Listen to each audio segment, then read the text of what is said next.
जय गुरु जी, शुक्राना गुरु जी। यह मेरा तीसरा शुक्राना सत्संग है। संगत जी, मैं पहले भी 2 सत्संग शेयर कर चुकी हूँ और गुरु जी की आज्ञा से वो अपलोड भी हो चुके हैं। सो गुरु जी से अरदास करती हूँ कि मेरा ये वाला शुक्राना सत्संग भी जल्दी से अपलोड करवा दीजिएगा। तो मैं अब अपना शुक्राना सत्संग स्टार्ट करती हूँ गुरु जी के मंत्र जाप के साथ। ओम नमः शिवाय। शिवजी सदा सहाय। ओम नमः शिवाय। गुरु जी सदा सहाय। तो संगत जी, मैं बहुत टाइम से सोच रही थी कि मुझे गुरु जी का सत्संग करवाना है अपने घर पे। तो बस सोच ही रही थी, फिर कभी कुछ हो रहा था, कभी कुछ। मैं ठीक नहीं थी क्योंकि अब मैं पहले से बेटर भी फील कर रही थी।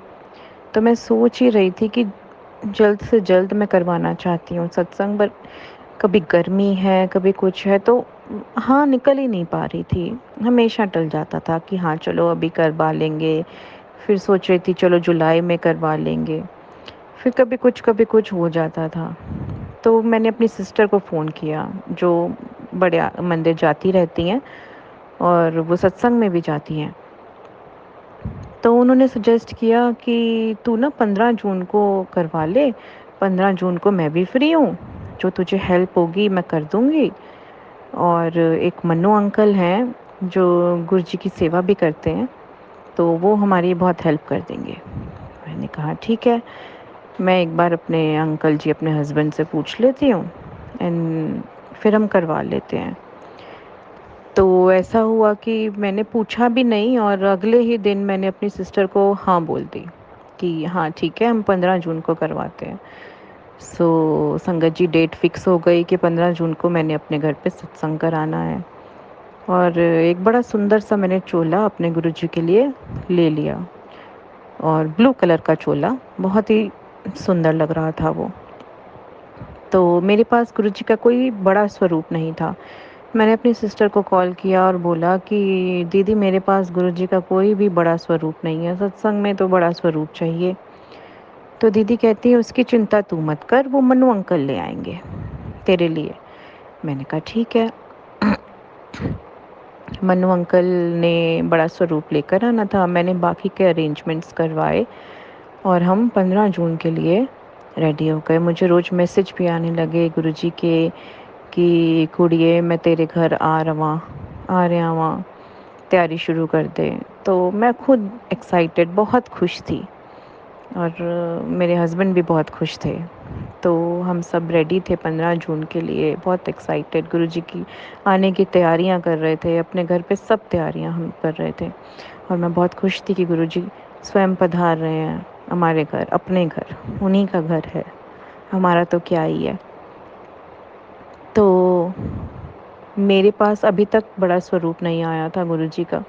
मैंने कहा सत्संग की सारी तैयारियां रेडी हैं, पर गुरुजी का बड़ा स्वरूप अभी तक नहीं आया है। मैंने अपनी सिस्टर से बात करी तो उन्होंने बोला कि मन्नू अंकल ने तो तेरे लिए फ्रेम भी करवा दिया है, बड़ा स्वरूप, वो भी ब्लू कलर के चोले में, बहुत सुंदर लग रहा है। मैंने कहा क्या? तो मैं एकदम से हैरान रह गई संगत जी, क्योंकि ब्लू कलर के ही मैंने चोला खरीदा था गुरुजी का, और उनको पता भी नहीं था कि मैंने ब्लू कलर का ही चोला खरीदा है, और स्वरूप जो मेरे घर आ रहा था वो भी ब्लू कलर का ही था। तो देखिए संगत जी, गुरुजी ने अपने आप ही मैचिंग कर ली, मेरे को मैचिंग करनी ही नहीं पड़ी, उन्होंने खुद ही अपने आप मैचिंग कर ली। तो जब स्वरूप गुरुजी मेरे घर पधारे, वो बहुत ही सुंदर लग रहे थे ब्लू चोले में, और जो चोला मैंने चढ़ाया वो भी बहुत खूब सज रहा था। सब कुछ मैचिंग मैचिंग हो गया था। और संगत जी, सत्संग भी बहुत अच्छे से और बहुत अच्छे से हो गया। और बस मैं गुरुजी से मन ही मन बातें कर रही थी, सबसे आगे बैठ के मैं उनके तरफ देख के उनसे बहुत बातें कर रही थी। तो मन में बहुत सारे विचार भी चल रहे थे कि दर्शन दीजिए, और सब कुछ चल रहा था मन में। और कभी लग रहा था कि गुरुजी स्वयं गद्दी पे विराजमान हैं। बहुत अच्छे अच्छे विचार और दर्शन मुझे हो रहे थे गुरुजी के। मन ही मन ये लग रहा था कि वो सच में यहाँ हैं, मुझे दिख रहा है मन में आंखें बंद करके। तो बहुत अच्छे से सत्संग हो गया, हमने लंगर प्रसाद भी खाया, सब कुछ बहुत अच्छे से हो गया संगत जी। तो मैं यही कहना चाहूँगी कि हम जो सोचते हैं, गुरुजी जो सोचते हैं, मैं भी अलग हो, लेकिन वो हमसे अच्छा ही सोचते हैं और वो जो सोचते हैं वो करवा लेते हैं। हम तो क्या ही हैं, सब कुछ वही हैं करने वाले, वही हैं। शुक्राना गुरुजी, आपका लख लख शुक्राना है, अनंतम अनंतम शुक्राना है आपका गुरुजी। यही मेरा शुक्राना सत्संग था और मैं अब यहीं पे अपनी वाणी को विराम देती हूँ। अगर मुझसे कुछ भूल हो गई हो संगत जी सत्संग सुनाते हुए तो मुझे क्षमा कर देना गुरुजी, मुझे क्षमा कर देना संगत जी। ओम नमः शिवाय, शिवजी सदा सहाय। ओम नमः शिवाय, गुरुजी सदा सहाय। जय गुरुजी।